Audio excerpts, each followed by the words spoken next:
Chega mais, torcida gloriosa, torcida do Botafogo, para nosso resumão de sexta-feira, aqui nessa segunda edição do Plantão Glorioso, em dia agitado, pós declaração de Danilo, de não ida do Danilo para o Palmeiras. Como é que fica o ambiente do Botafogo? Como é que ficam os bastidores? Como é que fica a posição do clube diante de toda essa situação que aconteceu ontem, né, após o jogo entre Botafogo e Vitória, ali, publicação do Danilo. Enfim, vou trazer tudo isso para vocês, para a gente entender como é que está o termômetro dentro do Botafogo depois disso tudo. E claro, trazer sobre o mercado da bola também, chegadas, possíveis saídas, aí, tudo correr cada vez mais próximo do Estudiantes. Além disso, trazer para vocês algumas mudanças de peças dentro da SAF, da estrutura da SAF do Botafogo. E mais, uma notícia um pouco off Botafogo, mas que eu acho que é importante a gente trazer aqui para entender alguns contextos sobre Luiz Henrique lá na Rússia. O que anda aprontando o Luiz Henrique? Tá correndo certos riscos conforme o noticiário russo. Enfim, todas as principais notícias dessa sexta-feira eu trago para vocês depois da vinheta.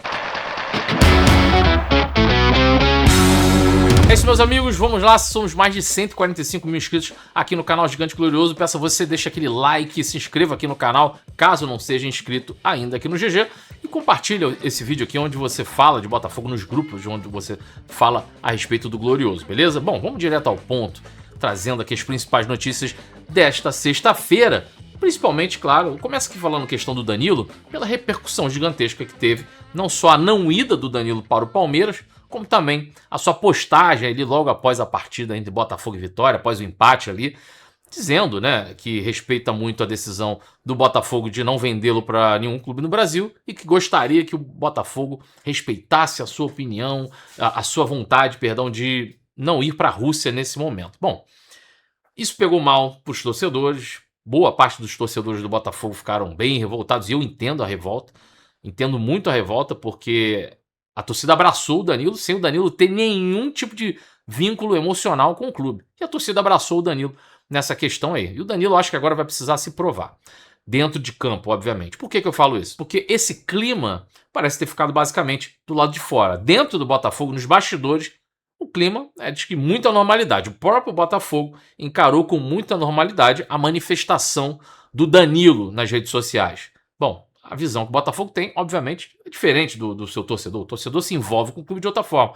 A instituição vê com muita normalidade aquilo que o Danilo fez nas redes sociais. E, além disso, até notícia também trazida pelo Bernardo Gentili, lá no Arena Alvinegra, que nos bastidores do Botafogo o clima é o melhor possível. Danilo tranquilamente com os companheiros, treinando bem, à vontade para jogar, enfim, se relacionando bem com todo mundo, não abalou em nada, isso não atingiu os bastidores do Botafogo. E eu vou falar a verdade aqui. Isso é importante porque quem tem a ganhar com isso é o próprio Danilo e o Botafogo. Porque na postagem que o Danilo fez, a única pessoa prejudicada naquele momento ali foi o Danilo, que acabou tendo uma relação ali com a torcida do Botafogo, que o abraçou, mesmo sem identificação nenhuma, repito aqui, o abraçou e acaba tendo esse laço aí estremecido com o Danilo, que agora, se quiser, meu amigo, ir para a Europa, ir para onde for, vai ter que jogar bola. Vai ter que jogar bola, porque o Botafogo tem uma postura diferente, adotou uma postura diferente. Hoje, mais cedo, o Guilherme trouxe, inclusive, num vídeo da primeira edição, sobre essa nova postura da GDA, inclusive num texto muito bom, feito pelo Ricardo Zambuja, que está lá no site do Fogão Net, da postura do Gabriel de Alba, de que o Botafogo não pode simplesmente se livrar dos seus principais ativos. Ele tem que valorizar os seus ativos. Então é uma mudança de postura que a nova gestão quer implementar, quer deixar como marca. Isso é normal. Sempre quando a gente vê uma mudança de gestão, você vê que essa gestão ela quer implementar certas marcas e essa negociação com o Danilo foi uma dessas marcas. Uma dessas marcas, sem sombra de dúvida. Além dessa questão de você fortalecer o laço entre o torcedor e o clube, e a instituição. Porque nos últimos anos a gente não teve isso. Os jogadores não chegavam a criar grandes vínculos com o Botafogo, grandes vínculos com a instituição, salvo algumas exceções ali, e logo eram liberados. Então você não tinha essa relação. E na visão da GDA, na visão do Gabriel de Alba, isso acabou aí prejudicando o próprio Botafogo. Então a gente começa a enxergar uma mudança de posicionamento da marca, um posicionamento da própria empresa na condução dos seus principais ativos. E isso aí eu acho que é o fio condutor dessa nova era do Botafogo, dessa nova era com a GDA. Bom, e aí sem sair muito da questão do Danilo, né? Como eu falei aqui, para isso o Danilo, se ele tem essa vontade de futebol europeu, tá na mão dele. tá na mão e nos pés do Danilo, na verdade, de jogar muita bola, de jogar futebol. É o papel que o Danilo tem que exercer. Danilo tem contrato até 2029 com o Botafogo. Se não chegar nenhuma proposta do futebol europeu, uma proposta maior, ele vai permanecer no Botafogo. Então, vai ser no nível da vontade dele. Quer sair para um grande clube do futebol europeu? Vai ter que jogar bola. É simples assim, a conta é essa. E o recado está aí sendo dado, inclusive, com o aval da própria GDA Luma, nesse texto que eu citei agora do nosso querido amigo Ricardo Zambuja, beleza? Bom, vamos lá para a nossa rodada de notícias dessa sexta-feira, das principais notícias. Primeiro envolvendo Tuco Correia, mais esse passo dado pelo Estudiantes para concluir a compra ali do Tuco Correia. E o torcedor do Botafogo não vê a hora também de isso se concretizar. Todo mundo sai ganhando, com certeza, nesse caso. E, bom, acontece que o Estudiantes está próximo de concluir uma venda importante para poder ajudar aí a avançar na contratação do Tuco Correia. O jogador negociado pelo Estudiantes é o Mikel Amondarian, de 21 anos, Bolonha, na Itália. Já encaminhou aí sua contratação por aproximadamente 10 milhões de euros e com mais 2 milhões de euros previstos em bônus. Então, assim, a gente está falando aí de quase 12 milhões de euros, valor bem significativo para os Estudiantes começar a encher seus cofres e fazer outras contratações, dentre elas aí tem o Tuco Correia na lista. Então é importante para todo mundo, né? Primeiro que o Estudiante precisa resolver pendências, né? Que provocaram até uma punição para registro, uma punição, tomou um transfer ban também, então precisa dessa grana. E em segundo, que isso vai facilitar, óbvio, a contratação do Tuco Correia. E o Botafogo acaba se livrando aí de um salário altíssimo no seu plantel, beleza? Correia já não está mais nos planos do Botafogo para essa temporada, então acho que seria realmente uma negociação que seria boa para todo mundo.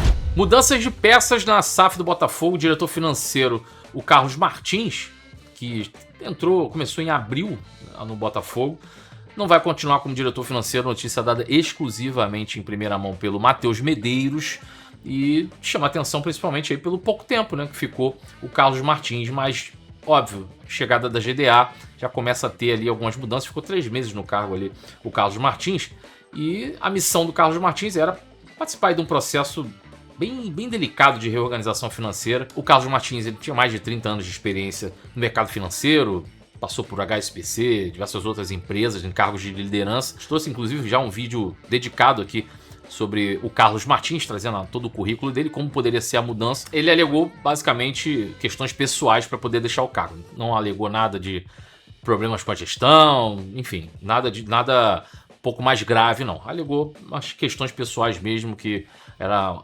motivos de ordem pessoal, e aí ele realmente não ia poder continuar se dedicando ao cargo, beleza? É claro, a gente vai acompanhando todas essas movimentações na SAF do Botafogo, olhos sempre abertos para saber como cada peça está sendo movimentada nesse tabuleiro, beleza? Agora vamos para a notícia aqui que foge um pouco do nosso cotidiano, a respeito do Luiz Henrique, porque, enfim, a notícia que vem diretamente lá da Rússia, e o torcedor do Botafogo se preocupa com o Luiz Henrique por ter um carinho pelo jogador.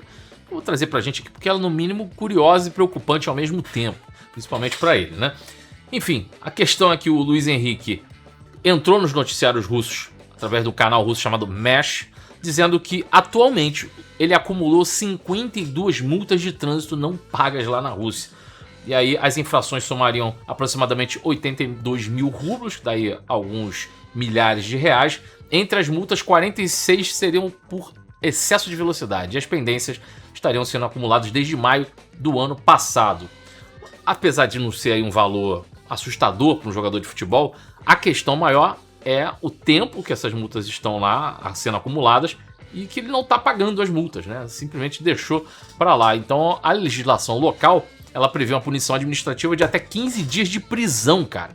Olha que situação. Caso aí a situação continue sem solução. A assessoria do Luiz Henrique publicou uma nota falando sobre esse episódio aí, dizendo que o jogador não foi notificado por nenhum órgão da Rússia sobre essas infrações. A nota diz o seguinte: Luiz Henrique não foi notificado por nenhum órgão do país sobre tais infrações e valores em aberto. No momento, o jogador e o departamento jurídico do clube estão tomando as providências cabíveis para entender a situação após tomarem conhecimento nesta sexta-feira.